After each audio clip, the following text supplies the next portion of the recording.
I wasn't supposed to be there that night. The last guests had left, Larkin Sterling, hours ago, perfume fading into the air like a promise that never meant to stay. The chandeliers were dimmed to a soft amber glow, the kind of light that made expensive things look even more untouchable. My feet ached in the quiet way they always did after a double shift, and my apron still smelled like citrus and wine. "Go home, Mia," my manager Vince had said as he counted the register. "You're not paid to be a ghost." I'd nodded. I always nodded. It was easier than explaining that home wasn't a refuge anymore. Home was a room full of silence that remembered too much. I was already halfway to my car when I realized what I was holding.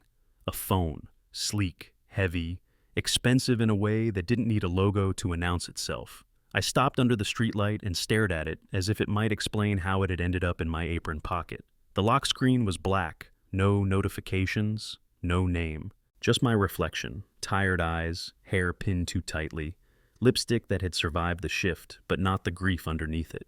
It hit me then. The woman from table 12. She'd eaten alone, barely touched her food, paid without looking at the receipt. The kind of customer who didn't ask questions because life had trained everyone to answer to her without being asked. I should have turned it in immediately, but the kitchen was already closed. Vince was already gone, and I'd been moving on autopilot, the way I'd moved through most of the last 3 years. 3 years since Ben died. People said the first year was the hardest, then the second, then the third. People said a lot of things when they didn't know what else to say. Time heals. You'll move on. At least you're young, as if youth made a grave less final.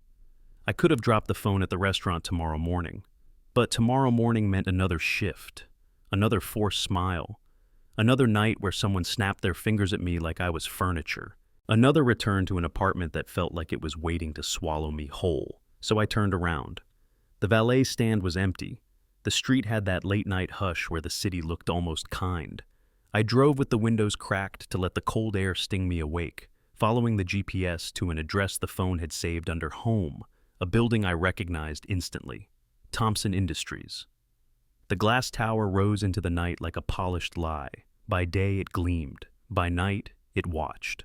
I parked in the near-empty lot, engine idling as I stared up at the dark windows. Every floor looked asleep, except one. A faint glow on the upper levels, thin as a candle behind glass. My stomach tightened. I told myself it was cleaning staff, a late meeting, some executive who didn't know how to stop working. I grabbed the phone and stepped out into the cold. The lobby doors opened with a soft hiss. The marble inside reflected my silhouette back at me, small, tired, out of place. I walked toward the security desk, rehearsing a polite sentence in my head. "I'm sorry, I found this." The guard looked up. He was older, with a tired face and kind eyes. His name tag read, Tom Reyes. He frowned, not harshly, more like someone trying to solve a puzzle. "Ma'am, the building's closed." "I know," I said quickly, holding the phone out like proof I wasn't here to steal anything. "I work at Larkin Sterling. A woman left this behind. I think she might work here." Tom's gaze dropped to the phone, then back to my face. He took in my uniform, my apron, the cheap flats with scuffed toes.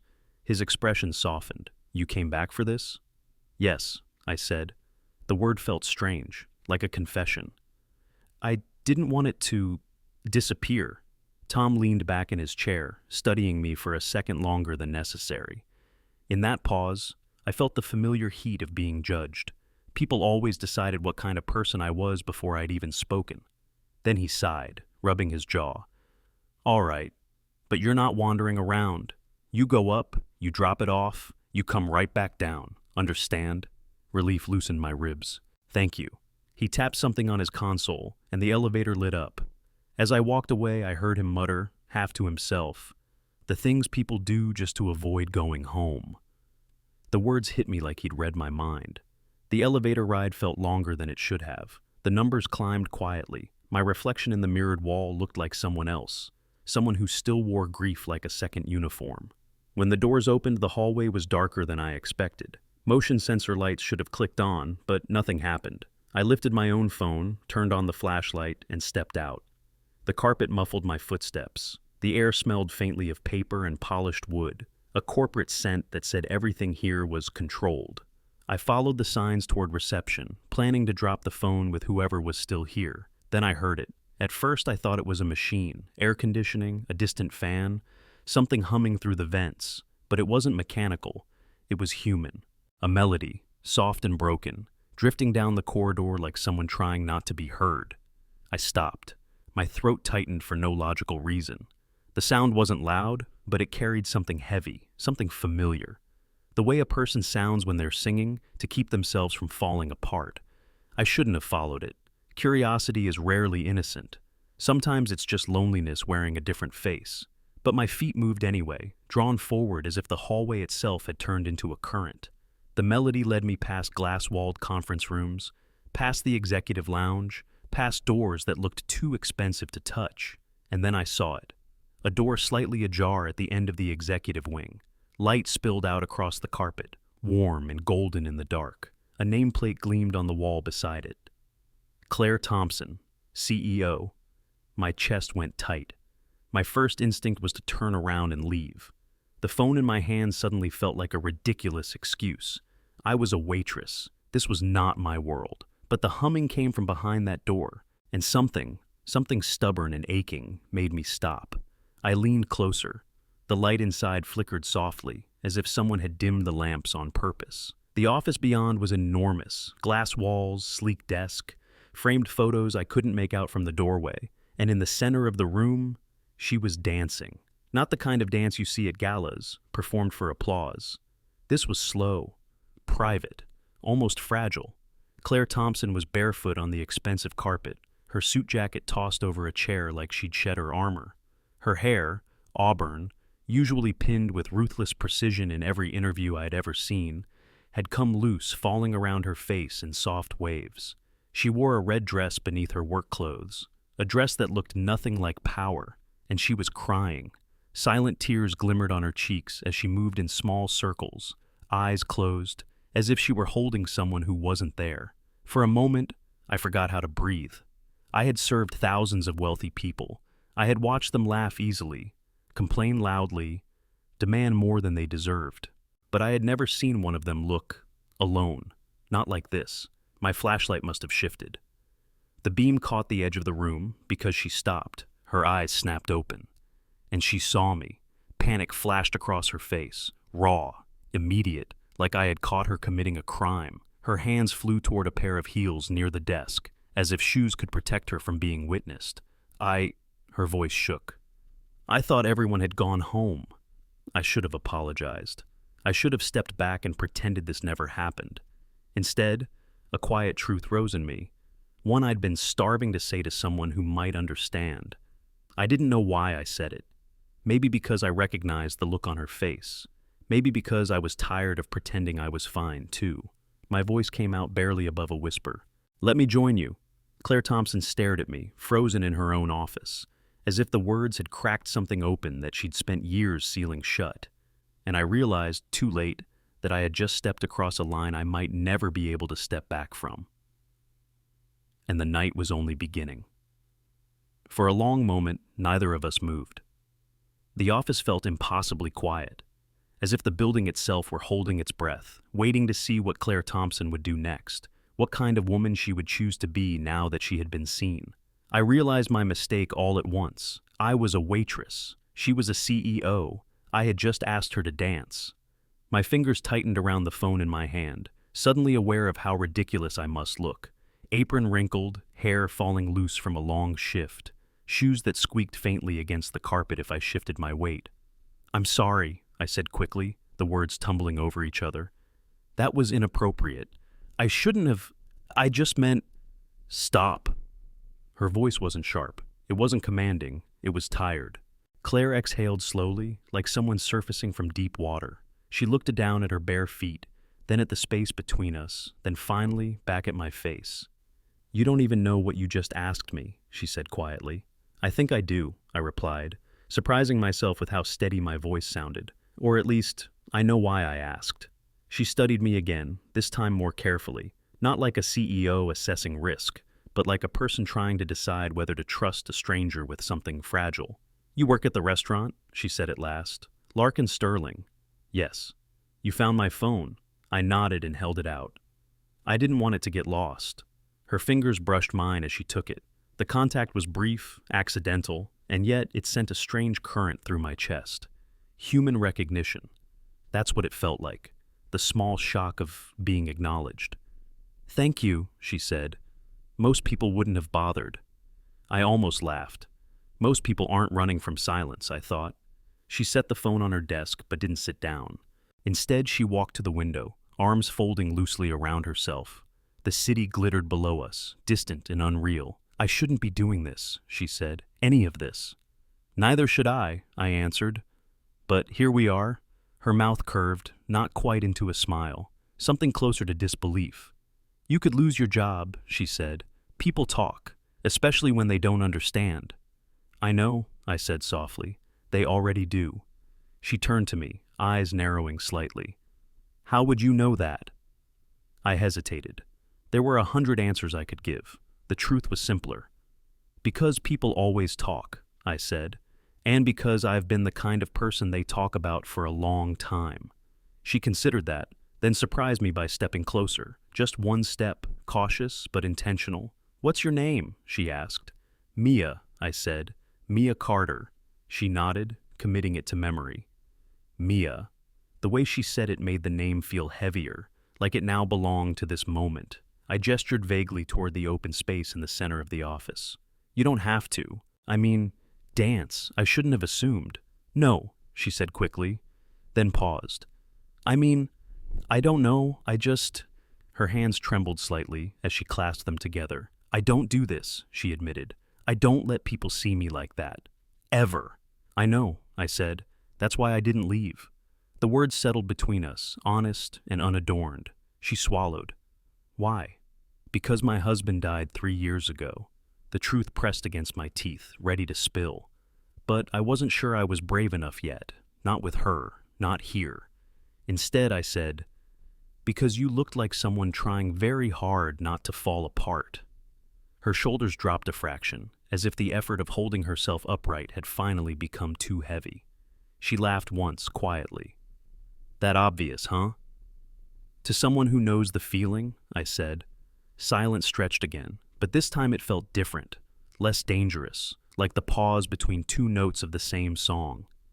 "You said let me join you," Claire said at last. "What did you mean?" I took a breath. "I meant, you shouldn't have to do it alone." Her eyes flicked away. "You don't even know what I was doing. I know you were remembering someone," I said. "And I know that kind of remembering, the kind that hurts less when your body is moving." Her head snapped up. "How?" There it was, the door opening. "My husband died," I said. The words landed softly, but they carried weight. "Cancer.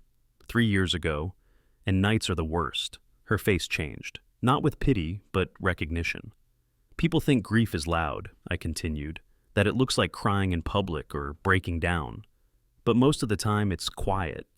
It's just trying to make it to the end of the day without going home too early." She stared at me, unmoving. "I take extra shifts," I said. "I walk instead of taking the bus. I stay places longer than I need to. Anything to avoid the moment when there's nothing left to distract me." Claire closed her eyes. When she opened them again, they were shining. "My husband and daughter died 5 years ago," she said. "A car accident." The words were flat, practiced, like she'd said them many times before without ever saying them here. "They were going to visit family," she continued. "I was supposed to go with them, but I had meetings, deadlines, things I told myself couldn't wait." Her voice cracked, just barely. "They left without me. I didn't speak. I didn't need to. I knew better than to interrupt that kind of confession." "This night," she said, gesturing vaguely around the room, "every year on this date, I come here. I dance, because I can't do it at home." "Because home remembers," I said. She nodded sharply, like I'd struck something true. "At home, everything is them," she whispered. "Their shoes by the door, her drawings, his mug in the sink. Here, I can pretend I'm just someone else, someone who doesn't carry this." The office seemed to close in around us, not with pressure, but intimacy. "My husband used to dance with me in the kitchen," I said quietly. "I was terrible. I stepped on his feet constantly. He didn't care. Claire let out a shaky breath. James taught me how to dance. He said it was about trust, about letting someone lead you without knowing where you'd end up. I nodded.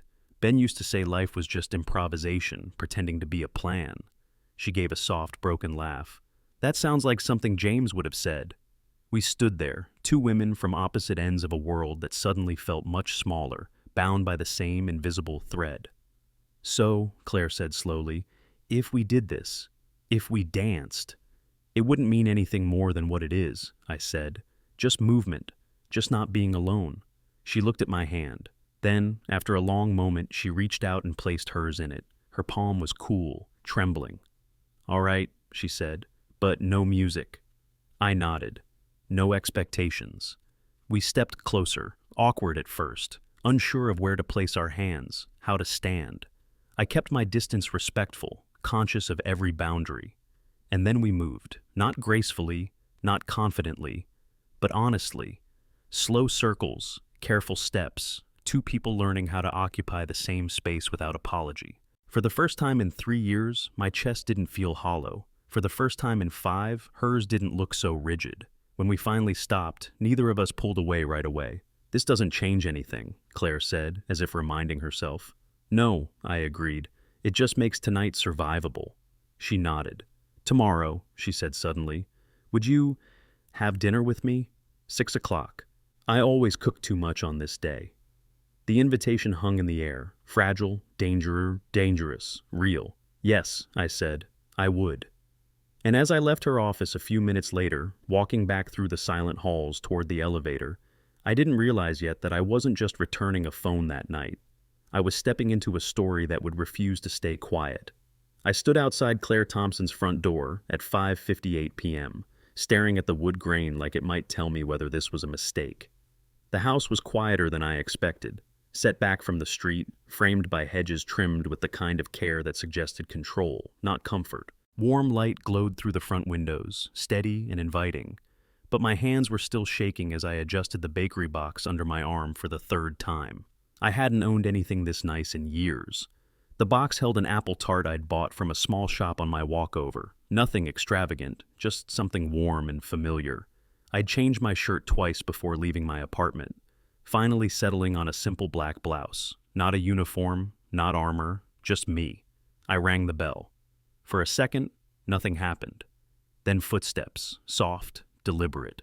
The door opened. Claire stood there in a cream-colored sweater and dark jeans, her hair loose around her shoulders. No makeup beyond the faintest hint of color, no heels, no title. She looked younger, or maybe just lighter. Hi, she said. Hi, I replied, suddenly aware of my own breath. I brought dessert. I wasn't sure what you liked, so I went with something safe. Her face softened. Apple is perfect. She stepped aside, and as I crossed the threshold, a wave of warmth washed over me, not just from the house, but from the smell of food simmering somewhere deeper inside. Garlic, rosemary, something slow-cooked and patient. This place is beautiful, I said honestly. Claire smiled, but it didn't quite reach her eyes. It's too big, she said. James always said we'd grow into it. She stopped herself, inhaled, then gestured toward the kitchen. Come in. The kitchen was immaculate but lived in. Wooden counters, a large table already set. 3 plates sat neatly arranged before Claire noticed. She froze. Then, with a small, almost embarrassed exhale, she removed one place setting and tucked it into a cabinet. I still do that, she said quietly, without thinking. I nodded. I still set 2 mugs some mornings. She looked at me, surprised. Coffee? Tea, I said. Ben hated coffee, said it made him jittery. Her mouth curved gently. James loved coffee, black, said cream ruined the honesty of it. We shared a look, one of those moments where the past brushed against the present without warning. Dinner passed slowly at first. We talked about safe things, the weather, the city, the restaurant. Claire listened closely when I described working at Larkin Sterling, how some nights felt like a performance and others like survival. You're good at it, she said, at reading people. You learn quickly when tips depend on it, I replied. You learn who wants attention and who just wants to be left alone. Her gaze lingered on me. That's a skill. So is running a company, I said. I just use mine to keep plates from hitting the floor. She laughed softly, an actual laugh, not the polite sound I'd heard in interviews. After we ate, Claire cleared the dishes without asking for help, moving with the quiet confidence of someone used to being alone in a large space. I watched her hands, steady but careful, like she was aware of every fragile thing in the room. "Would you like to see something?" she asked after setting the last plate aside. I hesitated only a moment. "Yes." She led me up the stairs. The house changed as we climbed, family photos on the walls, fewer as we went higher, until finally we stopped in front of a closed door at the end of the hall. Claire rested her hand on the knob. "I haven't brought anyone in here," she said. "Not since." "You don't have to," I said gently. "I want to," she replied. "I just need you to understand." She opened the door. The room was frozen in time, soft purple walls, glow-in-the-dark stars on the ceiling, a small desk with crayons neatly lined up, stuffed animals arranged with care, as if waiting for instructions. "This was Lily's room," Claire said.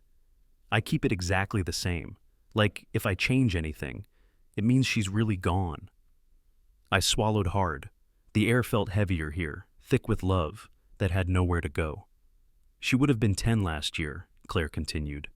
"I bought her a gift, wrapped it. It's still in the closet." I didn't speak. Words felt too clumsy for this space. "I sit on the floor sometimes," she said, "just to be closer to where she used to be." I stepped inside carefully, respecting the gravity of the room. "Ben's jacket is still on the back of our chair," I said quietly. "I move it sometimes, then I put it back." Claire nodded. "People tell you to clear it out. All the time. And they mean well," she said. "But they don't know what it feels like to erase someone piece by piece." We stood there together, two women holding different ghosts in the same posture. Downstairs, the clock chimed softly, an ordinary sound in an extraordinary moment. Later, we sat in the living room with mugs of tea, the lights dimmed. The silence wasn't awkward, it felt earned. "How long have you been dancing like that?" I asked finally. Claire looked into her cup. 5 years, every year, same night. "Does it help?" "Some years," she said. "Some years it just reminds me how much I've lost." I nodded. "Grief doesn't keep a schedule." She smiled faintly. "No, it doesn't."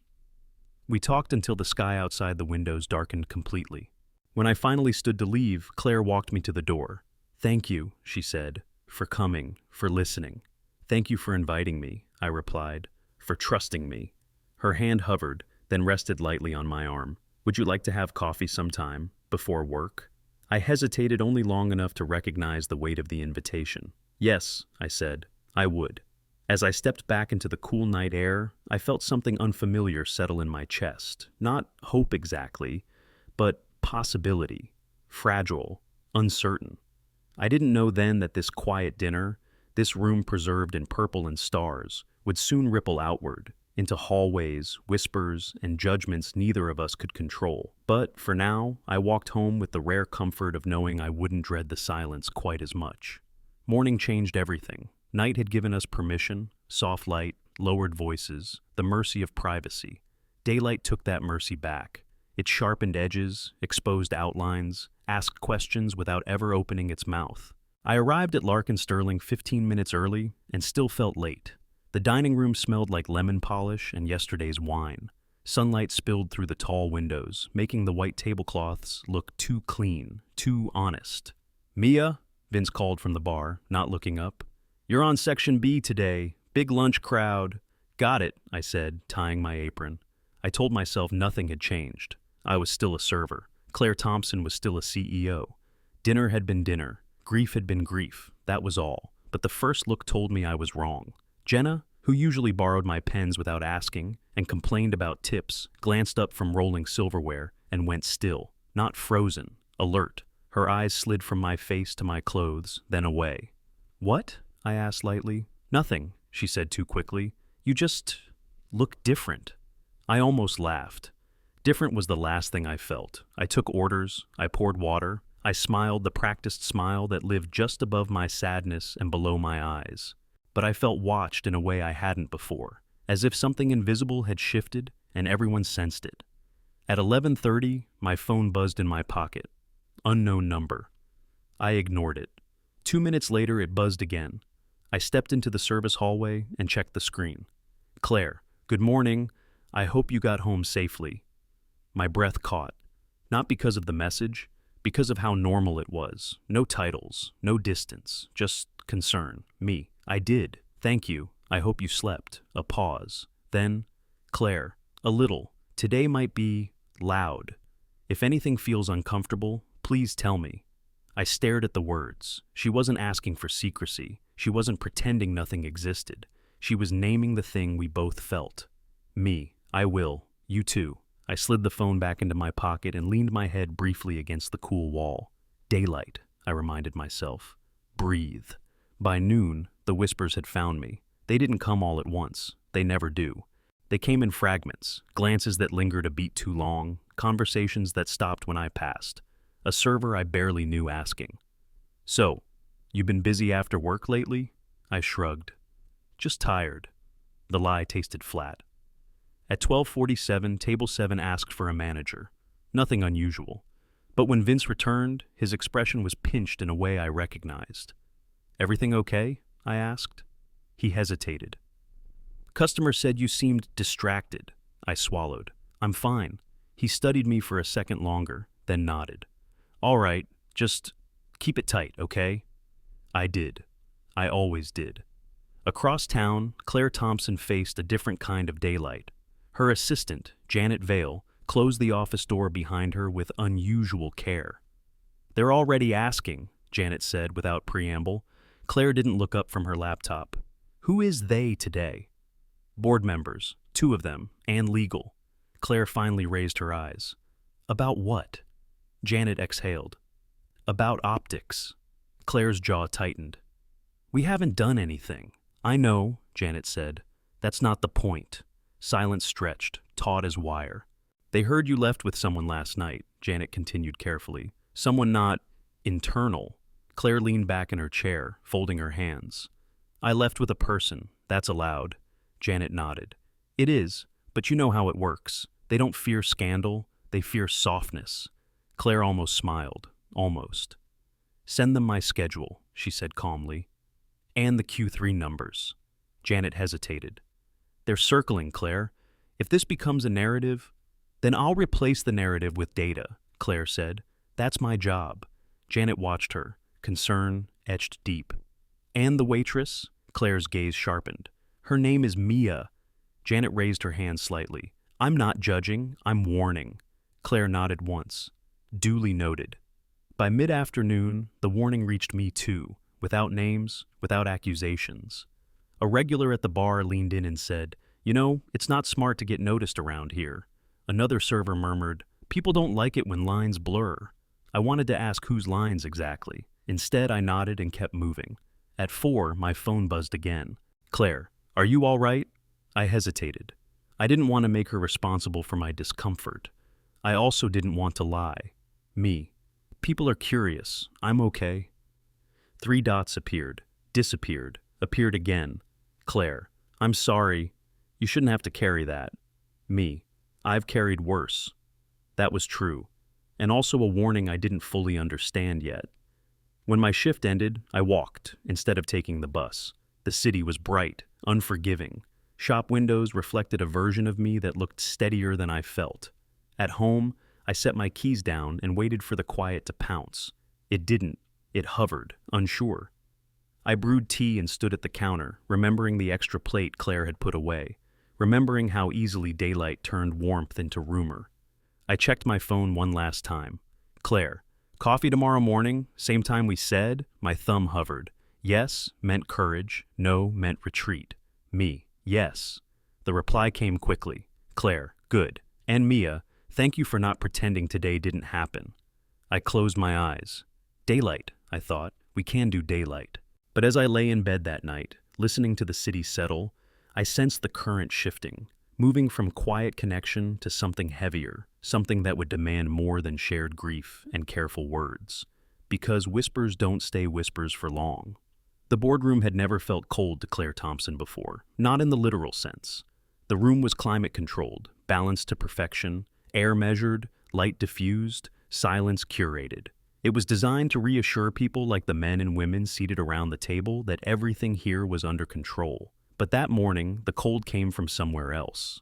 It sat behind polite smiles. It hid in careful phrasing. It waited in pauses that lasted half a second too long. Claire took her seat at the head of the table, posture straight, expression neutral. She had learned long ago that power was not asserted by raising one's voice, but by never needing to.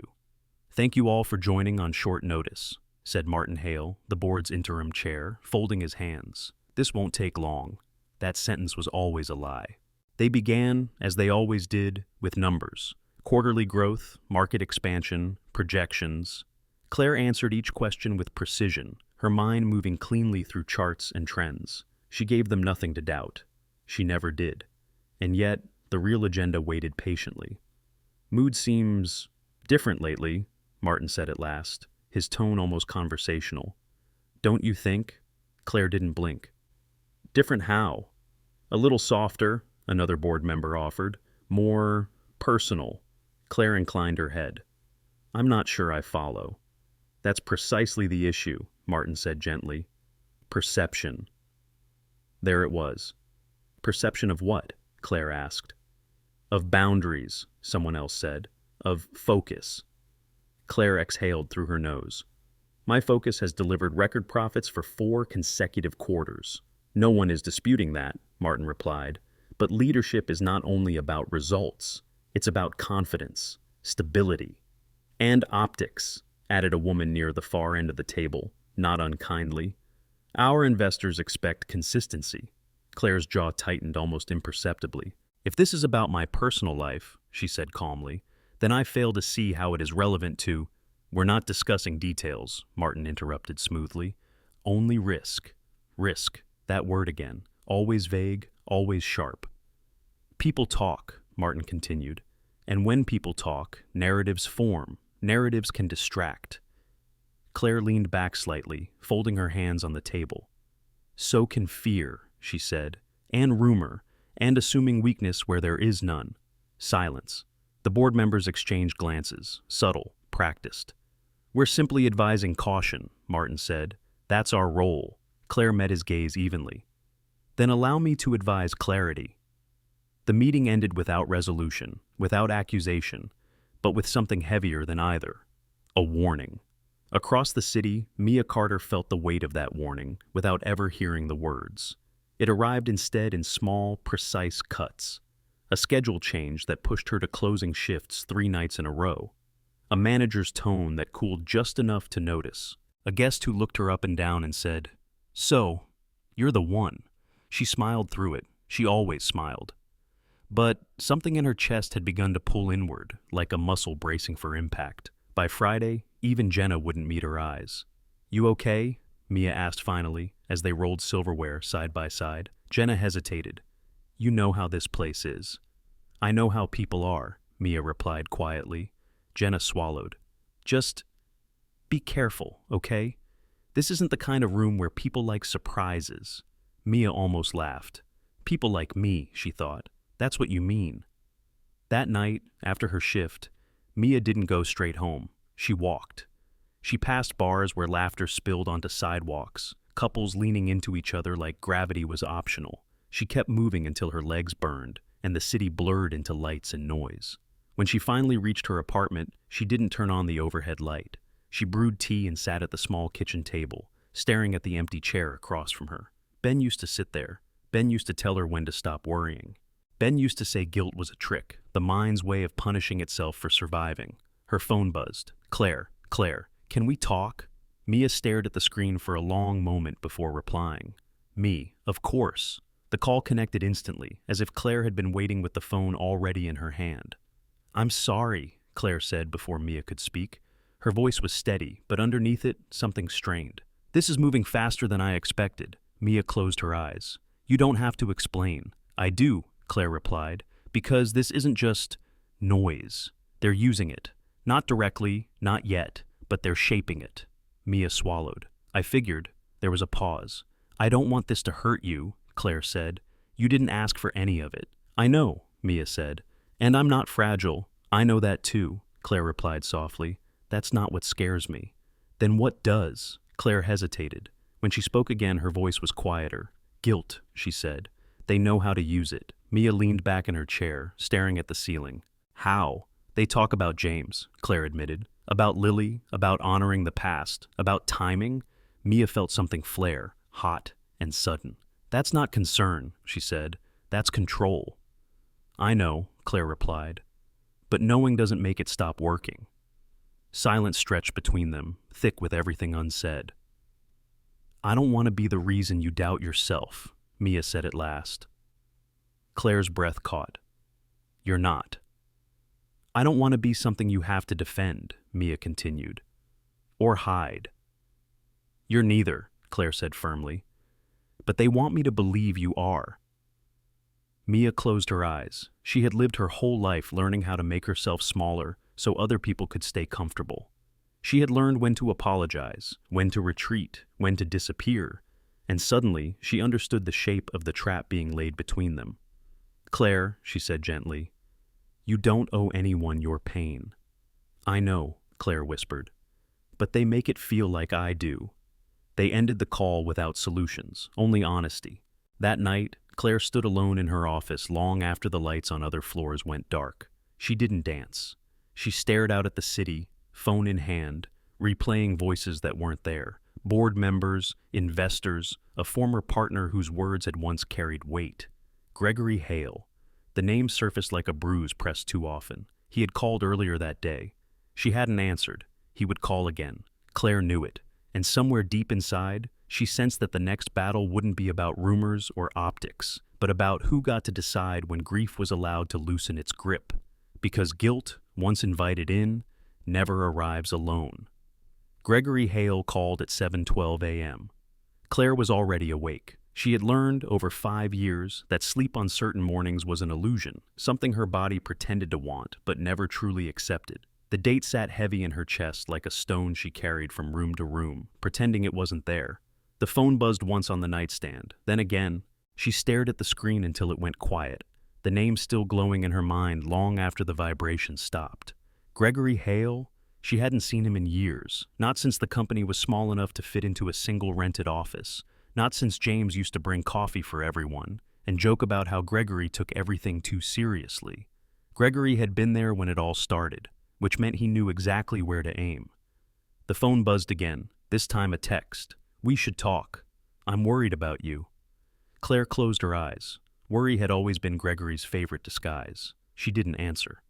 By noon, the call reached her anyway, through the one channel she couldn't block. Her assistant's voice came through the intercom, hesitant. Claire, Gregory Hale is on line 2. He says it's important. Claire exhaled slowly. Put him through. The silence before his voice felt heavier than the sound of it. Claire, Gregory said warmly, it's been too long. What do you want, Gregory? She asked, keeping her tone neutral. I wanted to check on you, he replied. I've been hearing things. Claire almost laughed. Of course you have. I care, he said. That's all. James was my friend. Lily, he paused, letting the name hang. She mattered to me, too. There it was, the soft press against an old wound. You don't get to use their names like that, Claire said quietly. I'm not using them, Gregory insisted. I'm protecting their memory. And yours. Claire leaned back in her chair, fingers tightening around the edge of her desk. By calling me at work? I thought it would be easier, he said. You have always been better with facts than feelings. A familiar accusation, one he'd used before. What are you implying? She asked. Gregory sighed, the sound practiced. People are talking. About you, about who you're spending time with. Claire didn't answer. I'm not judging, Gregory continued quickly. But 5 years isn't very long, Claire. Her jaw tightened. You don't get to set a timeline for my grief. I'm not, he said. I'm just saying, moving on so publicly, so suddenly, it can look like replacement. That word struck harder than anything else he could have chosen. Replacement. As if James and Lily were furniture, as if love could be swapped out like a broken chair. You think I'm replacing them? Claire asked, her voice dangerously calm.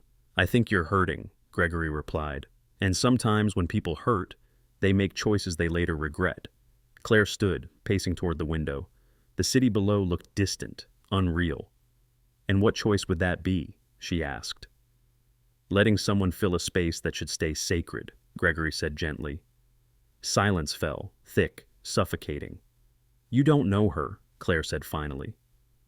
I know the pattern, Gregory replied.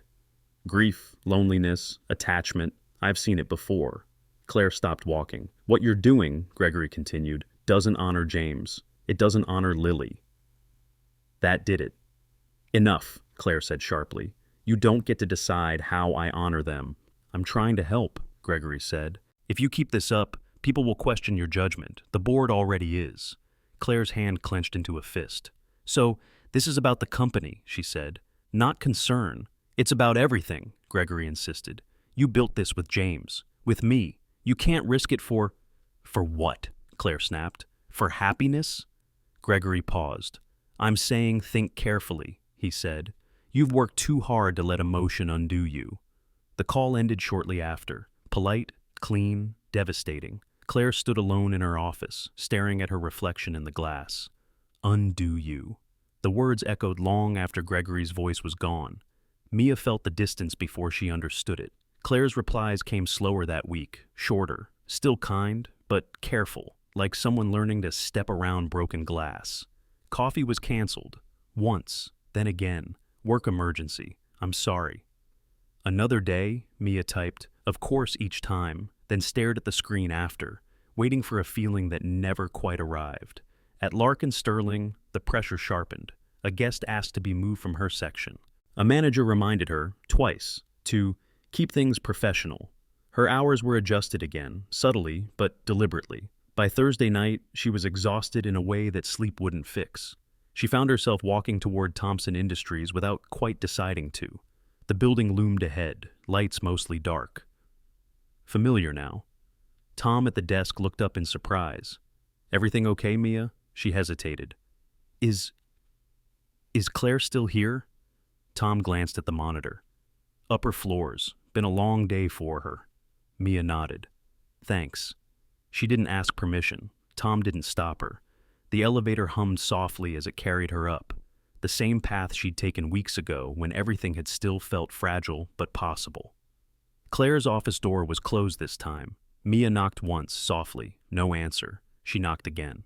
Come in, Claire's voice called, thin but steady. Claire was seated at her desk, shoulders hunched, eyes fixed on a photograph in her hands. James, Lily, the three of them at a beach, wind-blown, laughing. She looked up, startled. Mia? You shouldn't be here. Neither should you, Mia said gently. Claire set the photo down, rubbing her temples. I didn't realize how late it was. You didn't reply, Mia said. Not accusing, just true. Claire's eyes softened, and then filled with something like shame. I'm sorry, she whispered. I didn't want to pull you into this. Into what? Mia asked, stepping closer. Claire exhaled, long and shaky. Into my doubt. She told Mia about the call, about Gregory, about the words that had reopened wounds she thought had scarred over. He made me feel like I was doing something wrong, Claire admitted. Like I was betraying them by not being alone anymore. Mia listened without interrupting, the way grief demanded. When Claire finished, Mia spoke softly. Ben used to tell me guilt is grief's last trick, she said. It shows up when you start to survive. Claire looked at her, eyes searching. What if he's right? Mia shook her head. Then love would be a punishment. And I don't believe that. Claire stood slowly, as if her body needed time to catch up to the decision forming inside her. I'm scared, she said, of losing them again, of losing this, of losing you. Mia stepped forward and held her hand. Then don't let someone from the past decide your future, she said. If you want to step back, I'll respect that. But don't disappear because someone told you you're not allowed to heal. Claire's grip tightened. She looked around the office, the glass, the desk, the city beyond. Then she spoke, quietly but clearly. I don't want to hide anymore. And in that moment, both of them understood. The line had been drawn. The next move would not be quiet. It would not be careful. Because once guilt was named, it lost some of its power. They didn't dance at first. They stood in the middle of Claire's office, hands still joined from the moment Mia had reached for her, breathing the same quiet, listening to the building hum around them. The city outside pressed its lights against the glass as if curious, as if it could sense something was about to change. "I don't want to hide anymore," Claire had said. The words lingered, heavier than any argument Gregory could make. Mia loosened her grip but didn't let go. "Then don't," she said. "But if you're going to step forward, do it because it's what you want, not because you're trying to prove something to anyone." Claire nodded slowly, her eyes flicked to the photograph on her desk, then back to Mia. "I keep thinking," she said, voice low, "that if I let myself feel this, if I let myself be happy again, something terrible will happen. Like the universe is waiting to punish me." Mia felt the familiar pull in her chest. The old fear that joy was temporary, that loving again meant rehearsing another loss. "I used to believe that too," Mia said. "I still do, sometimes." Claire looked at her. "How did you stop?" Mia hesitated. There were truths she hadn't said out loud in years. Truths she had wrapped in routine and silence because they hurt less that way. "I didn't," she admitted. "Not really, I just learned what it costs to keep running." She stepped closer, lowering herself onto the edge of Claire's desk. "Can I tell you something I've never told anyone at work?" Claire's answer was immediate. "Yes." Mia took a breath that reached deep, past habit, past fear. "The night Ben died," she began, "we knew it was coming. The doctors had stopped using timelines. They just talked about comfort." Claire didn't interrupt. She didn't look away. "He was barely awake," Mia continued. "Morphine, machines, all of it. And I was sitting there, holding his hand, pretending I was strong." Her voice wavered. She steadied it. "He opened his eyes just enough to look at me. And he said," Mia swallowed. "He said, 'Promise me you won't turn your life into a waiting room.'" Claire's breath caught. "I got angry," Mia said. "I told him not to talk like that he wasn't going anywhere, that we still had time." She laughed softly, without humor. "We always think we have time." Claire nodded once. "James said something similar," she whispered. Mia went on. "Ben squeezed my hand and said, 'I'm serious. If you stop living when I'm gone, then I really disappear.'" The office felt smaller, closer. "I promised him," Mia said, "and then I broke it. For 3 years, I did exactly what he asked me not to do. I worked, I survived, but I didn't live." Claire's eyes shone. "And now?" "Now," Mia said, "I'm trying to keep the promise, even though it scares me." She slid off the desk and stood in front of Claire. "Gregory doesn't know what Ben said to me. He doesn't know what James would say to you." Claire's shoulders sagged, as if a weight had finally found somewhere to rest. "I replay the last conversation I had with James all the time," she admitted. "I keep wondering if I missed something. If he was trying to tell me how to survive without him." Mia tilted her head. "What was it?" Claire smiled faintly, eyes distant. "We were arguing about work. I was stressed, snapping, and he said," her voice softened, "You don't have to earn the right to be happy, Claire. You already have it." Mia felt tears sting her own eyes. "Sounds like he knew you," she said. Claire laughed quietly. "Too well." They stood there, two women held together by promises made to the dead, and broken in the living. Without thinking, Mia lifted her free hand and gestured toward the open space of the office. "Dance with me," she said. Claire's lips parted in surprise. "Now?" "Yes," Mia replied. "Not to remember, not to escape, just to choose something." Claire glanced at the door, the desk, the city, the expectations pressing in from every direction. Then she nodded. They moved closer, no hesitation this time. Claire placed her hands where they belonged. Mia followed, then led, then let the rhythm find them both. There was still no music, but something else filled the space. Decision. This dance was different, less fragile, more deliberate. They didn't close their eyes. They didn't pretend the world didn't exist. They moved knowing exactly what waited for them when they stopped, and choosing to move anyway. When they finally did stop, Claire rested her forehead briefly against Mia's shoulder. "I'm going to talk to the board," she said quietly. "Not to apologize, not to explain my grief, to set boundaries." Mia nodded. "Whatever happens, I'm with you." Claire pulled back just enough to look at her. "You shouldn't have to pay for my choices." "I won't," Mia said gently, "and neither will you." Claire took a breath, straightening. Something had shifted in her posture, not defiance, not fear, but resolve. "I've spent 5 years letting other people decide what my pain means," she said. "I'm done with that." She reached for her phone. "Not tonight," Mia said softly. "Tonight, let it settle." Claire considered, then slipped the phone back onto the desk. "Tomorrow," she agreed. "Tomorrow I speak." Mia smiled, tired but real. "Tomorrow's good." They walked to the elevator together. Tom glanced up, noticed the difference immediately, and said nothing. Outside, the night air was cool, forgiving. As they stood by their cars, Claire hesitated. "Whatever happens next," she said, "it won't be quiet." Mia met her gaze. "I know." They parted with a promise neither of them spoke out loud, but both understood. Because once you stop letting guilt decide for you, the world pushes back. The boardroom was full before Claire arrived. That, too, was deliberate. She could feel it the moment the doors slid shut behind her.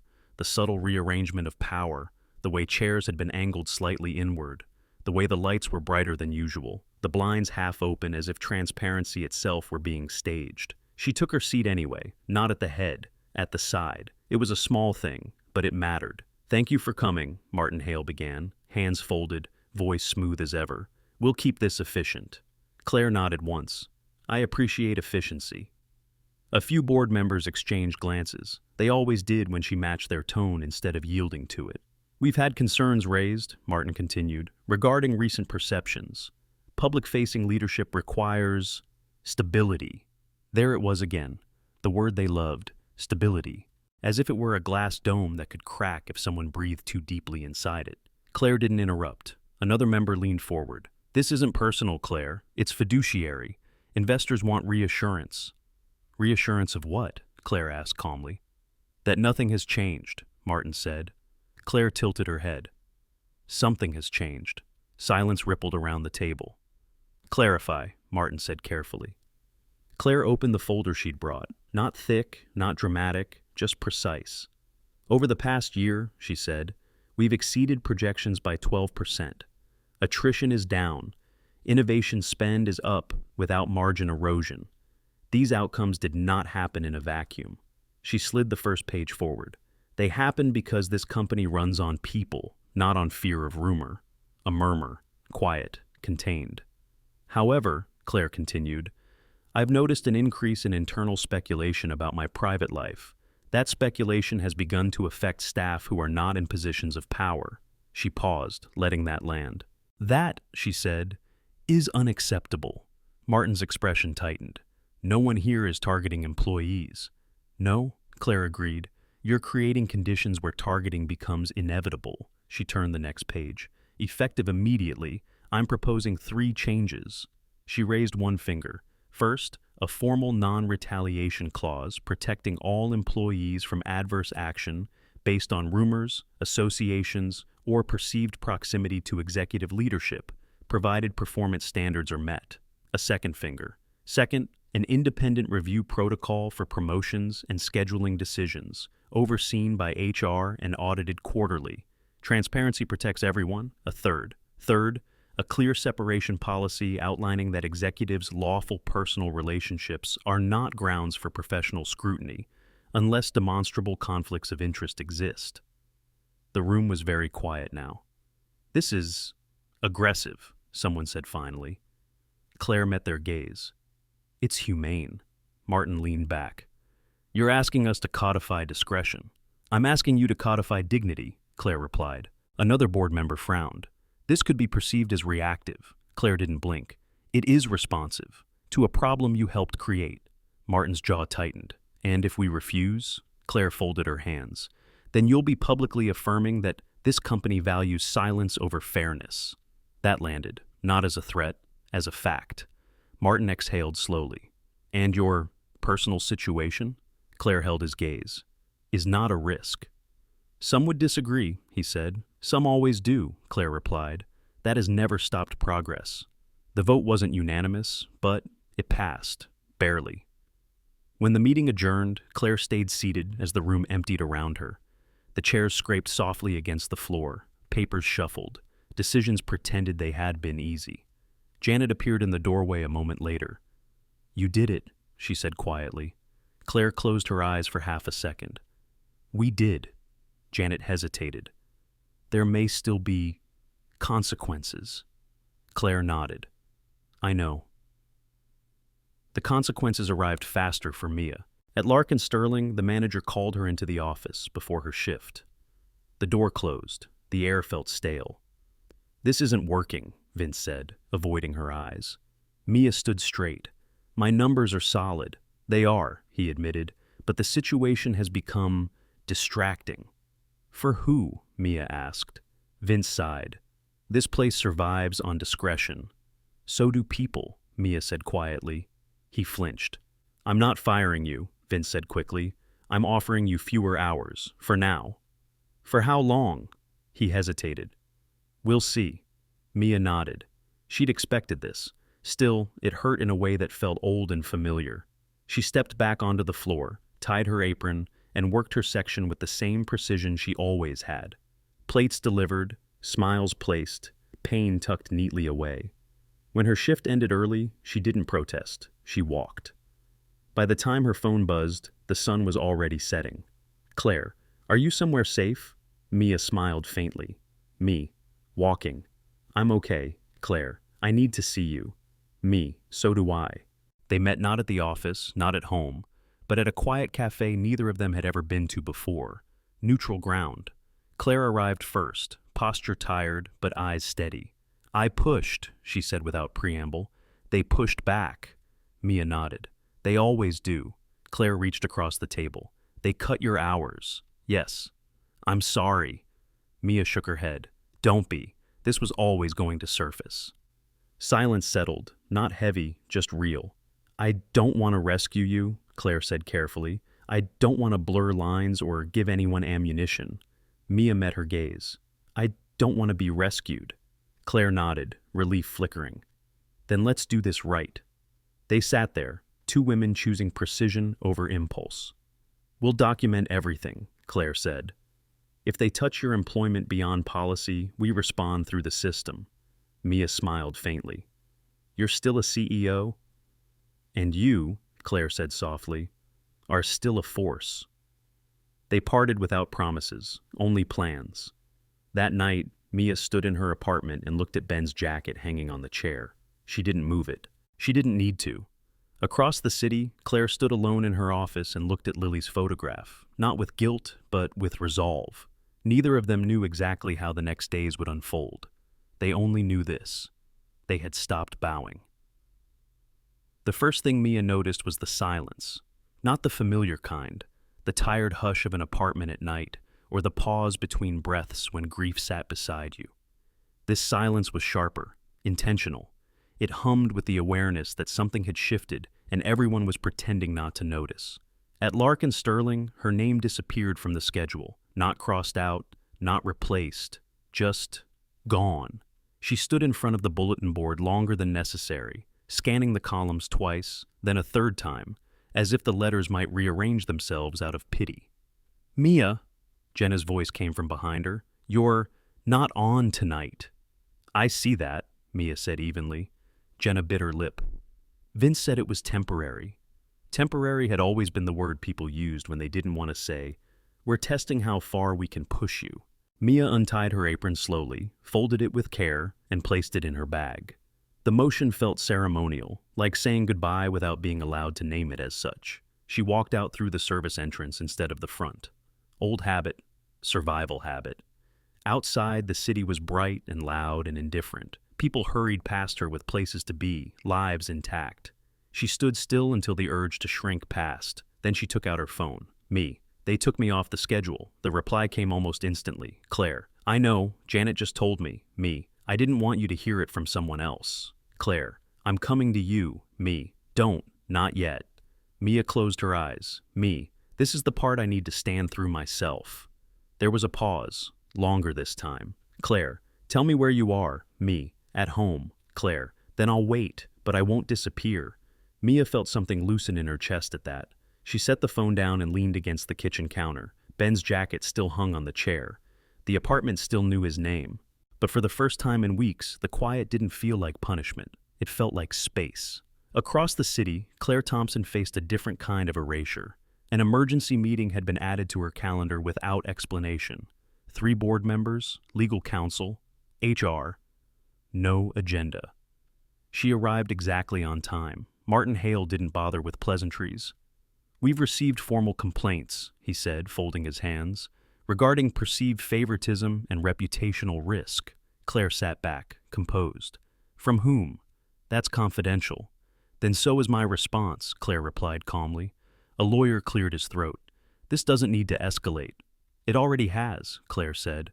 Another board member leaned forward. "We're asking you to consider stepping back temporarily. Let the noise settle." Claire felt it then, the true shape of the threat.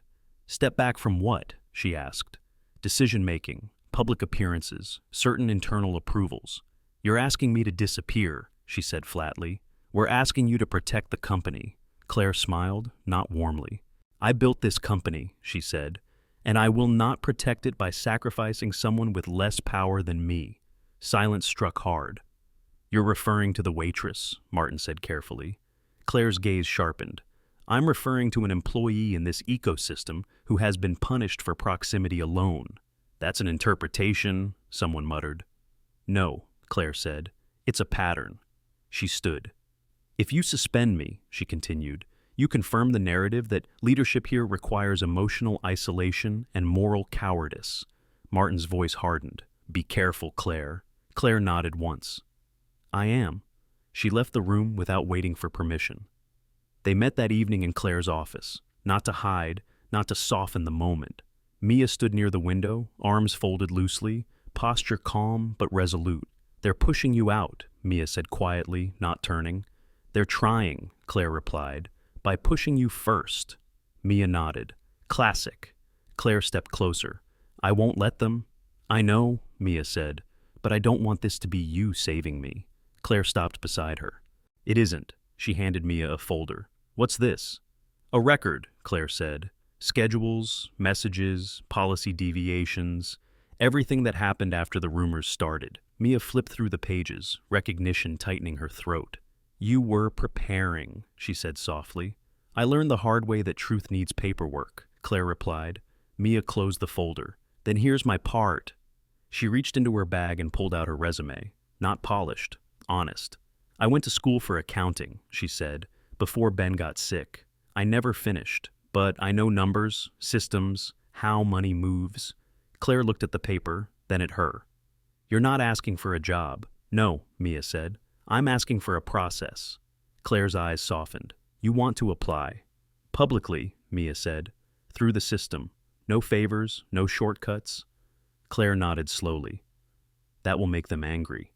"Okay," Mia smiled faintly. "They're already angry." They stood there, 2 women refusing to be edited out of their own lives. Later that night, Claire went home alone. She walked up the stairs to Lily's room and stood in the doorway for a long time. The purple walls, the stars, the preserved stillness. "I love you," she whispered into the quiet, "but I can't live inside this forever." She didn't pack anything away. She didn't change a thing. She simply opened the window and let fresh air in. Mia lay in bed that night, staring at the ceiling, thinking of all the times she had folded herself smaller to survive. Tomorrow, she would submit her application. Tomorrow, Claire would stand her ground. Tomorrow, the system would either expose itself or be forced to change. And somewhere between fear and resolve, Mia felt something she hadn't felt in a long time. Not certainty, but readiness. The application went live at 9 a.m. It wasn't announced with fanfare, no company-wide email, no glossy memo dressed up as transparency. It appeared the way real change often does, quietly, in plain sight, where anyone willing to look could see it. Internal posting, financial operations analyst, level 2 review committee, independent, HR plus external audit. Selection criteria, attached. Mia submitted her application at 9:07. She didn't rush. She didn't reread it 10 times. She attached her transcripts, her incomplete degree, her years of practical experience managing cash flow under pressure, tips, schedules, margins, human behavior translated into numbers. When she clicked submit, nothing dramatic happened. No relief, no fear, just a calm she didn't recognize at first. Across the city, Claire Thompson stood in the boardroom again. This time, she took the head seat. "I won't be stepping back," she said before anyone else could speak. "And I won't be negotiating away protections we just codified." Martin Hale cleared his throat. "You're forcing a confrontation." Claire nodded. "I'm ending an illusion." She laid out the documents: audits, timelines, policy deviations, not accusations, evidence. "Either this company stands by its rules," she continued, "or it admits those rules are decorative." Silence followed. Then something shifted. Not agreement, not surrender, recognition. The vote that followed wasn't unanimous, but it didn't need to be. By noon, the board issued a statement affirming leadership continuity, reiterating non-retaliation policy, and confirming the independent hiring process without commentary. No apologies, no names, but no retreat either. The interview was scheduled for the following Tuesday. Mia arrived early, not to impress, but because she always had. The room was small, neutral. 3 people sat across from her: an HR director she'd never met, an external auditor, and a finance manager from a different division. No one mentioned Claire, no one mentioned rumors. They asked about numbers, about judgment, about ethical pressure. They asked how she'd handle being underestimated. Mia answered honestly. "I've been underestimated my entire working life," she said calmly. "It taught me how to listen for what isn't being said, and how to prepare before anyone realizes they needed me." The auditor nodded once. The interview ended without ceremony. Mia walked out into daylight and didn't look back. That evening, Claire stood in her kitchen, sleeves rolled up, chopping onions with unnecessary precision. Mia sat at the table, watching. "You don't have to cook," Mia said. "I want to," Claire replied. "For once, not because it's an anniversary, or a ritual. Just because it's Tuesday." They ate simply, quietly, without needing to fill the space. After dinner, Claire reached into a drawer and pulled out a small envelope. "I found this in Lily's room," she said. "It was in a coloring book." She handed it to Mia. Inside was a folded piece of paper with uneven handwriting. "Mom, if you're sad, dance. Love, Lily." Claire laughed softly, then cried without apology. "I think," she said, wiping her eyes, "I finally understand what she meant." Mia reached for her hand. "She wasn't asking you to forget."